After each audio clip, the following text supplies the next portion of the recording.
फिलहाल Benazir income support programme employees welfare association के senior नायब सदर मोहम्मद जुबैर अमान ने अपने एक बयान में कहा है कि तमाम बसप एम्प्लॉयज़ अपनी सफ़ों में एतमाद पैदा करें और काल का इंतज़ार करें। रोज़ाना 1 घंटा एहतजाज के बाद अब हमारा अगला मरला पूरा पाकिस्तान आज़ाद कश्मीर ऑफिस तालाबंदी होगा।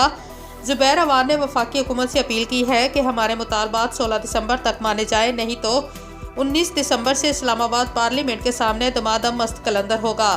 लालदीन ख्वाजा, RMH उर्दू न्यूज़, वादी नीलम, आज़ाद कश्मीर।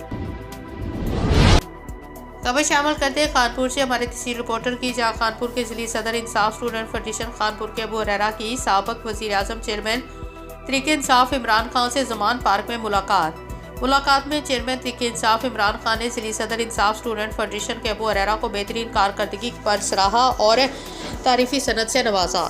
इमरान खान ने कानपुर के पार्टी मामलात पर भी तबादला ख्याल किया। अबू हुरैरा एक मेहनती वर्कर हैं जो अपने काम को पाकिस्तान के लिए इस मुल्क के जोश व जज्बा पैदा किए हुए हैं। इसी तरह के नौजवानों की पाकिस्तान को अशद ज़रूरत है। इसी सिलसिला में इमरान खान मजीद का कहना था कि इम्पोर्टेड शहबाज हुकूमत ने IMF से अरबों रुपए कर्जा डॉलर हासिल करके मुल्क को दिवालिया होने के करीब खड़ा कर दिया। इस मौके पर मरकजी सदर ISF पाकिस्तान चौधरी अरसलान, कन्वीनर पंजाब मलिका हैदर, मजीद एडवोकेट समेत दीगर इजला के कन्वीनर्स भी मौजूद थे।